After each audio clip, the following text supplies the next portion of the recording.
Changing your life is never easy. Not because you lack strength, but because letting go of what's familiar takes courage. It means stepping away from what's convenient, breaking cycles that have become automatic, and acting in ways you haven't yet mastered. The hardest part? Doing all of this without any certainty, without knowing if you'll stay consistent, without knowing if you'll handle the pressure, without knowing if this time you'll fall again. That's exactly why this video exists, because real clarity doesn't begin with change alone. It starts when you begin to organize your life from the inside out. What I'm sharing today are not just habits, they're mental clarity frameworks inspired by ancient wisdom and refined for modern life. When your mindset shifts, your environment follows. Confusion fades, discipline returns, and becoming your best self stops being a dream and starts becoming your default. Each principle you'll hear today stands strong on its own, but together they form a direct, clear, and deeply effective strategy for men ready to take full ownership of their path. So don't just watch. Listen, reflect, decide. Comment below. Today I choose to evolve. And if this message resonates, help others find it too. Like, subscribe, and share this video with someone who needs clarity more than comfort. Let's begin. 1. You don't need a new life. You need new eyes. You don't need to start over. You need to see differently. Most men believe the answer to their dissatisfaction lies in external change. A new job, a different relationship, a relocation, or a radical life overhaul. But that belief is what keeps you stuck. Because no matter where you go or what you try, you're taking the same unorganized mind with you. It's not your life that's broken. It's the lens you've let become dirty, cluttered with assumptions, impulsive judgments, and outdated narratives. And until you clean that lens, nothing you change will feel enough. Clarity begins where distortion ends. Imagine waking up each morning and grabbing a pair of cracked glasses. You wear them without question, not realizing they've warped your view of everything. Your job, your wife, your worth. You assume the problem is out there, but it isn't. It's the lens. Every unchecked thought, every recycled complaint, every passive reaction adds another smudge. Eventually, you're not seeing the world, you're seeing your own confusion reflected back at you. The Stoics understood this centuries ago. Epictetus said it plainly, it's not things themselves that disturb us, but our judgments about them. They trained themselves to pause before reacting, to examine the filter between stimulus and response. In modern terms, they mastered their mental clarity. They didn't wait for life to change. They learned to interpret life differently. That's why their philosophy still works. It's not about pretending the chaos outside doesn't exist. It's about refusing to let it invade your focus. Today, the modern man is overwhelmed not by lack of opportunity, but by lack of clarity. Notifications, expectations, distractions, they're all noise. And when there's too much noise, even smart decisions become blurry. You lose track of what matters. You confuse activity with progress. You chase growth without direction. The truth is, your brain isn't your enemy, but if left cluttered, it becomes your greatest liability. So how do you begin to clean the lens? Start by questioning your default reactions. When something frustrates you, traffic, a rude email, a missed deadline, don't just react. Ask, what story am I telling myself about this? Is it true? Or is it an old script I haven't deleted? This one pause interrupts chaos. One breath resets the frame. One conscious thought shifts everything. Over time, this becomes a system, a way of seeing, a daily clarity habit. You don't need a better life, you need a better perception. Because once your view sharpens, what felt unbearable becomes manageable, what felt heavy became organized, and what once kept you stuck becomes the very pressure that builds your strength.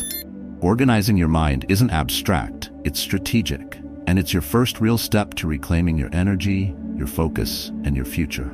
Commentary won't change your path, but clarity will. Clarity begins when you decide to see again, not with new surroundings, but with new awareness. Clean the lens and watch your entire life come back into focus. 2. The silent thief of clarity. You can't fix what you don't see. And most men never notice the slow erosion of their clarity until it's already compromised. There's no alarm when it starts, no crash, no obvious signal, just a slow, quiet leak in the foundation. You feel a little more tired, a little more reactive, a little less focused. Days get heavier, patience runs thinner. and you tell yourself it's just the season, just work, just stress. But beneath all of it, something has been silently stealing your edge. Clarity doesn't vanish all at once. It's taken in pieces, by unchecked thoughts, impulsive reactions, emotional clutter, and unfiltered noise. Like fog creeping in through a window left slightly open. You keep wiping the glass, thinking the problem's on the surface, but the distortion is coming from within. The mind, once sharp like a blade, becomes dull not through crisis, but through neglect. This is where most men go wrong. They blame the outside world, the emails, the demands, the people around them. But the Stoics knew better. Marcus Aurelius wrote that if the outside disturbs you, the problem isn't the outside. The problem is your permission, your lack of internal boundaries, your untrained responses. You don't control the storm, but you choose whether to leave the window open. And when the wind gets in, it's not just your thoughts that get scattered. It's your direction, your decisions, your discipline. Disorganization begins inside, and it compounds quietly. You forget what matters. You get caught in loops, scrolling, reacting, distracting. You confuse being busy with being effective. You chase novelty and numbness instead of focus and clarity. The brain, overwhelmed, shifts into survival mode. And from that state, no vision can be built. You can't lead yourself when your mind is being hijacked by everything you haven't filtered. That's why the first step toward organizing your life isn't external. It's internal sanitation. Cleaning out the unprocessed thoughts. Recognizing the emotional weight you've been carrying. Learning to separate what's noise from what's signal. Just like a man who sharpens his tools before stepping into the field, you need to sharpen your ability to process life, not react to it. Begin by noticing. When your frustration spikes, ask where it's coming from. When you feel numb or restless, trace the source. When you're unfocused, don't blame the day. Check the state of your mental environment. One breath, one pause, one act of awareness can stop the drift. You don't need to eliminate every distraction overnight, but you must start identifying the ones that have become normal without permission. Clarity isn't gifted, it's reclaimed. And often, the thief isn't outside, it's inside. The old thought you never challenged, the emotion you never processed, the belief you never updated. But once seen, it loses power. You stop being a prisoner to noise and start becoming a man of order. And in that shift, the fog lifts, not because the world calmed down, but because you did. 3. Why you never finish anything. A cluttered life doesn't begin with chaos. It begins with a lack of structure. Most men don't struggle because they lack intelligence, talent, or even time. They struggle because they've been taught to chase momentum instead of mastering systems. You start projects, you buy the books, you download the app, but then the days blur. One delay turns into a week, and the spark dies. Not because you didn't care, because you had no framework to hold your focus. Productivity isn't about energy, it's about alignment. When your internal system is disorganized, you spend your energy fighting friction. Every task feels heavier, every decision takes longer. You jump from one half-finished thing to another, convincing yourself you're just busy when in reality, you're circling the same pattern. Unfinished, unstructured, unsatisfied. The Stoics knew the danger of scattering attention. They practiced deliberate action, not scattered motion. Seneca warned against being everywhere and nowhere, jumping between things without anchoring to purpose. Their clarity didn't come from passion. It came from process. And today, in a world full of distractions, that lesson is more necessary than ever. Your mental focus, your real clarity is like a compass. But a compass without a map means nothing. Most men wake up and start walking. No direction, no plan, just reacting to the next demand. That's why nothing gets completed. You weren't lazy, you were aimless. The fix isn't more hustle, it's organization. It's taking 15 minutes the night before to define your 3 non-negotiables for tomorrow. It's mapping your priorities, not by urgency, but by long-term value. It's removing 5 decisions from your morning so your brain can stay sharp for what matters. That's not a weakness, that's elite clarity. Every high-performing man, whether in business, family, or training, runs on a system. They don't waste energy figuring out the basics. They conserve their focus on what moves the needle. That's the edge organization gives you. Not motivation, not talent. A replicable, minimal system that frees you from the trap of decision fatigue and random effort. You want to finish what you start? Build the structure first. You want a focus that lasts beyond the first burst of inspiration? Start treating your time like an asset, not an accident. You want clarity? Then stop relying on mood. Build rituals that hold you steady when the fire fades. This is why most men never finish. They never built the mental architecture that turns ideas into results. They had ambition without alignment, action without structure. And that always leads back to the same place: burnout, frustration, guilt. But you can break the cycle, not by doing more, but by organizing better. Start by writing one clear commitment before you go to bed tonight. Just one. Let it anchor your morning. Let it simplify your choices. Let it prove to you that structure beats force, again and again. Clarity isn't found at the end, it's built at the beginning, and it always begins with organization. 4. You're reacting, not living. Every day feels like a firefight. You wake up already behind, emails, texts, and voices pulling you in 5 directions before your first coffee. And somewhere in that noise, you start to believe this is normal, that life is meant to be managed, not led. But here's the hard truth. If you don't organize your internal world, the external world will control your every move. You're not living, you're reacting.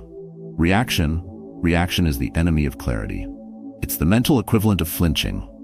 Something happens and you respond without thought, without reflection, without direction. You think you're being decisive, but what you're really doing is surrendering your mind to impulse. The Stoics warned against this exact behavior. Epictetus said, "Between stimulus and response, there is a space." That space is where clarity lives. It's where power begins. But most men rush past it. They confuse speed with strength and urgency with action. Living is not about doing more, it's about choosing better. But you can't choose wisely when you're always on edge, when your brain is sprinting from one demand to the next. This is what reaction steals from you: the ability to choose deliberately, the space to think, the presence to lead. And when that happens long enough, your day becomes a blur of reactivity, a life driven by external triggers instead of internal standards. Imagine a soldier entering battle without a map, reacting to every gunshot, every flash, every shout. He doesn't lead, he survives. That's how most men live. They treat their schedule, their emotions, and their relationships like emergencies. But if everything is urgent, nothing is clear. If every ping owns your attention, you're not running your life, your phone is. Clarity requires command, and command requires pause. No delay, not avoidance. Just enough space to check your coordinates before moving forward. The Stoics practiced this pause daily. They trained their minds to observe before acting, to decode the situation before rushing in, not because they were passive, but because they understood the cost of unfiltered reaction. They believed that discipline wasn't just about restraint, it was about precision. To regain that discipline, start small. When you're about to send a snarky reply, breathe. When you feel anger rise in traffic, label it. When you're overwhelmed, ask, is this mine to carry? That pause is the line between being a slave to circumstance or a man with direction. And each time you pause, you sharpen that edge. This isn't about being calm all the time. It's about reclaiming the authority to decide what deserves your energy and what doesn't. Because clarity isn't about silence, it's about signal. It's not about doing less, it's about doing what matters with full presence. And that presence only comes when you stop reacting and start choosing. So today, give yourself back that space, the moment between trigger and action, the space where clarity enters, where power returns, and where finally your life is led, not chased. 5. When clarity becomes a weapon. Most men think clarity is just peace of mind. Something soft, something passive, something you turn to when life slows down. But real clarity isn't a break from pressure. It's what lets you perform under it. Clarity, when trained, becomes a weapon. Not a sword that strikes out of emotion, but a scalpel that cuts through noise, distraction, and illusion. It's how the modern man reclaims control, not by reacting louder, but by choosing sharper. The battlefield isn't always loud. Often it's a quiet morning full of tiny distractions. A missed workout, a late start, a quick scroll that becomes an hour lost. And suddenly, your whole day collapses under what looked like nothing. That's what happens when you don't have clarity on command. The man who lacks internal order is at the mercy of his surroundings. And the moment pressure rises, he folds. Not because he's weak, but because he never trained stillness as strength. The Stoics didn't wait for calm to act with precision. They built it into their system. Marcus Aurelius ruled an empire under siege but wrote about silence, discipline, focus. His clarity didn't come from easier conditions, it came from inner alignment. His battlefield was internal, and so was yours. You don't need the world to be quiet. You need to be able to hear yourself in the middle of the noise. This is what most men miss. They believe they'll focus when things settle down. But things never settle. There's always another demand, another opinion, another fire to put out. Waiting for life to slow down before you sharpen your mind is like waiting for the storm to pass before you learn to steer. Clarity isn't a bonus, it's survival. In business, in family, in your inner life, it's your most strategic advantage. Because while others are overwhelmed, you remain deliberate. While they react, you move with aim. To make clarity your weapon, you need to practice it where it breaks first, under pressure. Start where the stakes feel real. When work is chaotic, pause and choose what actually matters. When your emotions rise, ask what action will serve, not just satisfy. When others rush, hold your ground. This doesn't make you slow. It makes you surgical. It makes you trusted. It makes you efficient when others are emotional. Clarity on demand doesn't come from motivation. It comes from habit. It's forged in repetition, waking up with intention, cutting out the unnecessary, building your routine not around what's urgent, but around what's essential. Over time, you stop needing ideal conditions. You become your own system. That's the power clarity gives you. Not control over everything, but mastery over yourself. So the next time life pushes, don't push back blindly. Breathe. Organize your thoughts like tools, not weapons. Speak less. Move only when the direction is right. In a world full of noise, the man who can think clearly and act simply is unstoppable. 6. The lie behind "I don't have time." I don't have time is the most believable excuse a man can tell himself, and the most destructive. It feels true. It sounds responsible. It gives you an easy out without guilt. But under that phrase is something deeper. Disorganization masquerading as busyness. The real problem isn't the number of hours in your day. It's the way those hours are spent. Time isn't missing. It's leaking through habits you never questioned, distractions you normalize, and systems you never built. Time is not a resource you find. It's one you reclaim. And until you admit that your structure, not your schedule, is the issue, clarity will always escape you. You'll keep sprinting through your days feeling productive, but ending them exhausted, wondering why nothing moves forward. This is how modern men lose years, chasing urgency while ignoring alignment. The Stoics weren't busy. They were focused. Seneca wrote that it's not that we have a short time to live, but that we waste much of it. He understood that time is destroyed not by events, but by poor priorities. The man who organizes his thoughts organizes his hours, and the man who organizes his hours owns his life. The rest just run in circles. Imagine your day as a jar. If you fill it with sand, endless scrolling, unplanned errands, reactive tasks, there's no room left for the big rocks. The work that matters, the habits that anchor you, the moments that build real progress. But if you reverse the order, big rocks first, then small things, you don't just manage time, you command it. Most men plan their day like gamblers, hoping things fall into place. They rely on mood, energy, and momentum. But high performers don't gamble, they systemize.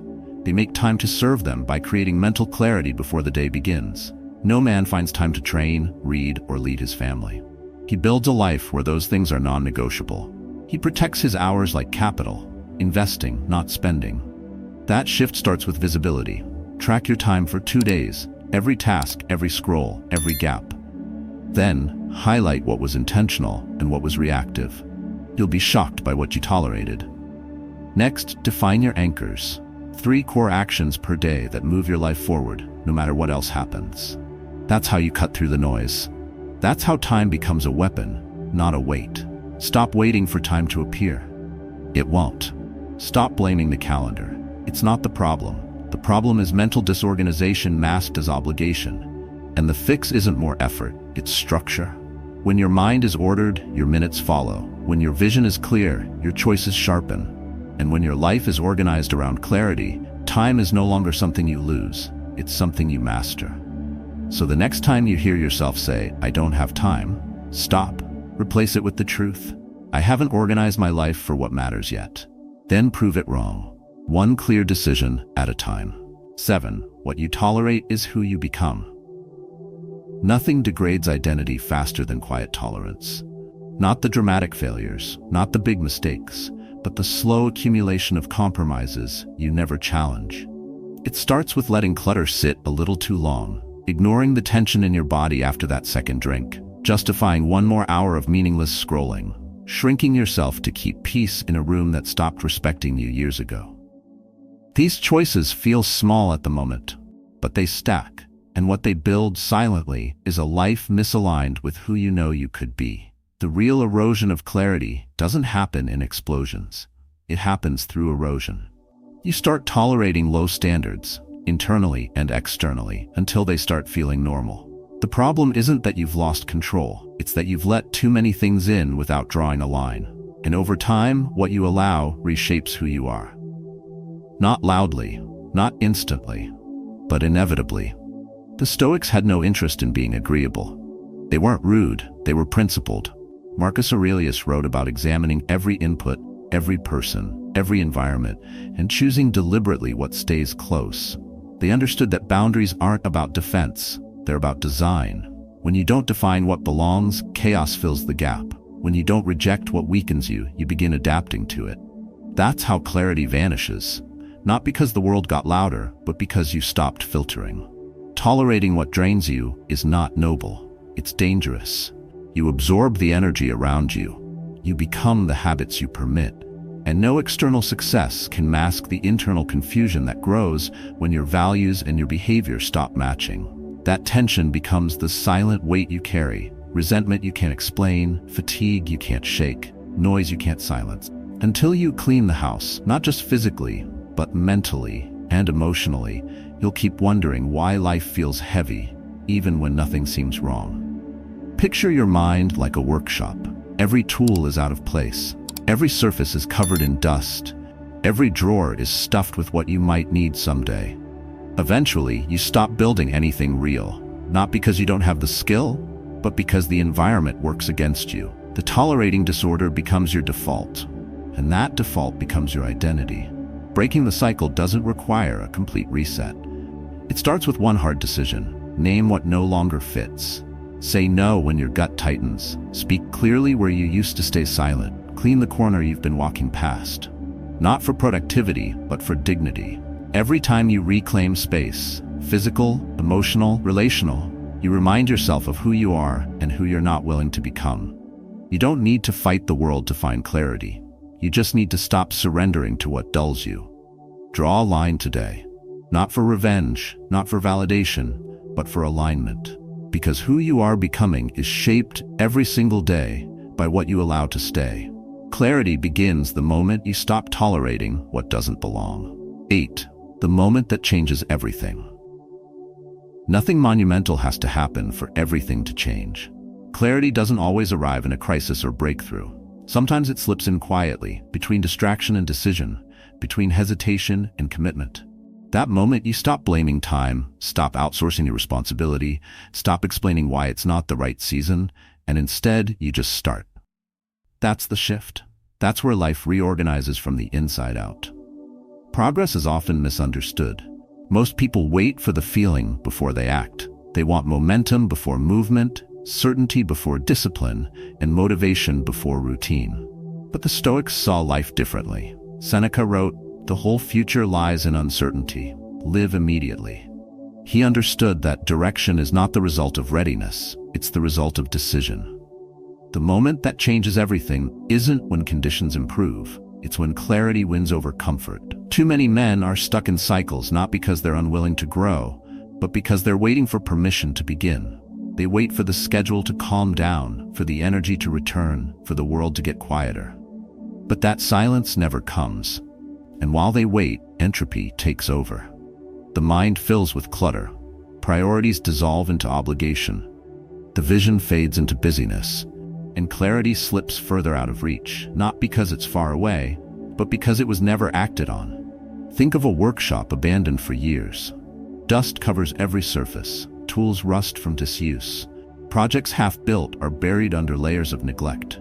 You don't restore that space by tearing it all down. You restore it by picking up one tool, wiping one surface, and tightening one bolt. It's not the full transformation that starts the process. It's the decision to touch what you've avoided. The same is true with your life. You don't need a dramatic overhaul. You need to act before you feel ready. You need to make one clear move toward order and do it again tomorrow. This is the heart of Stoic practice, not performance, but persistence. Marcus Aurelius returned to his journal daily, not to impress, but to realign. It wasn't emotional, it was structural. A simple discipline that reminded him who he was and how he chose to meet the day. That's the clarity habit modern life erodes. The muscle of consistent reflection, conscious action, and daily realignment. The moment that changes everything isn't dramatic. It's small, but it's the first time in a long time you don't delay. You don't scroll, you don't excuse me, you do. And when you do, the mind reorganizes. Focus returns. You begin to see what was buried under distraction. Not just the life you want, but the man capable of building it. So start today, not with a grand plan, but with a single commitment. 10 quiet minutes of presence. One corner of your world is cleaned. One decision was made without noise. That's enough. That's clarity. And that's the moment everything starts to shift. Clarity isn't something you stumble upon. It's something you build. Quietly, daily, deliberately. Each of the 8 principles we explored is more than a mindset shift. It's a system for returning to yourself. When you begin to organize your thoughts, your space, your habits, your time, you stop reacting to life and start leading it. That's where real clarity lives. In structure, in discipline, in calm awareness. You don't need to wait for a better moment. You don't need a louder wake-up call. Everything you've heard today becomes real the moment you apply it. Just one practice, repeated with intention, becomes a habit. And one strong habit leads to a clear identity. That's how you become the man who finishes what he starts, the man who controls his hours, the man who doesn't break when the pressure comes. Use these tools daily. Question your reactions, challenge your assumptions, clear your physical space to reset your mental one, define what matters, and cut the noise around it. Don't chase clarity like a distant goal. Live it like a standard. You won't need perfect conditions, you just need consistent attention. This isn't about adding more, it's about subtracting what no longer fits. What you tolerate is shaping who you become. What you organize is shaping how you think. And the way you act, under pressure or in stillness, defines your path forward. So begin where you are. Share your story in the comments. What part of your life needs clarity now? What's one change you're committing to this week? Because clarity is not a finish line, it's a discipline. And if you choose to live that way, one simple action at a time, everything else will begin to align.